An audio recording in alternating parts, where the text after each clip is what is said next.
Liverpool is like that hipster friend that tends to get overlooked because she has a bigger, cooler sister named London.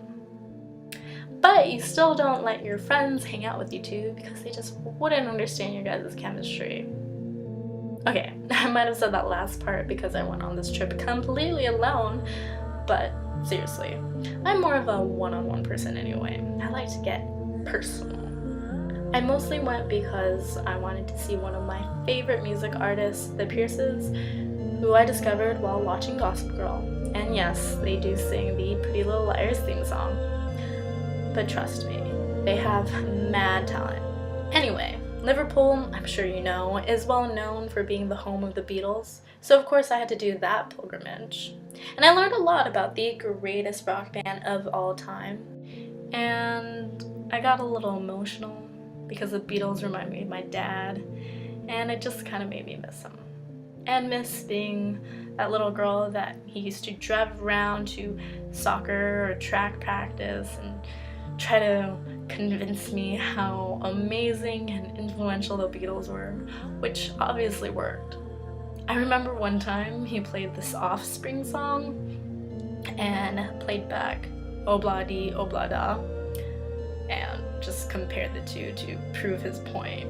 So yeah, there was a lot of that going on. But besides that, I knew my mom would kill me for going to another country alone. But the way I see it, the worst that could happen is that I die, and that could happen anytime, anywhere, and most likely in our hometown. And it's just kind of futile to fret over those things. But don't worry, Mom. I was alert, I didn't do anything sketchy, I stayed in an all-girls dorm, I only talked to old art museum volunteers, smiled at blue-eyed, gorgeous barista boys. Only smiled. And during this trip, something really weird happened to me.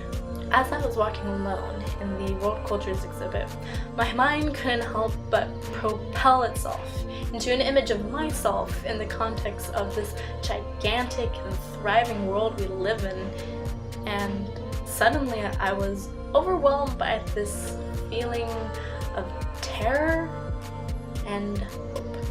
Terror that the world was so big that I couldn't possibly experience everything that I wanted to, but hope that I've already come this far and there is no point in limiting myself now. Putting myself in such a large context forced me to remember how trivial my usual problems seem, such as money or boys and even grades. Those things don't contribute to my character. It's the experiences that I have that make my life truly unique, not my status. Yes, I admit I want it all. I want the success, the love, the comfort. But Liverpool reminded me that above all else, I want the freedom, at least at this point of my life. So, thank you, Liverpool. I hope we meet again.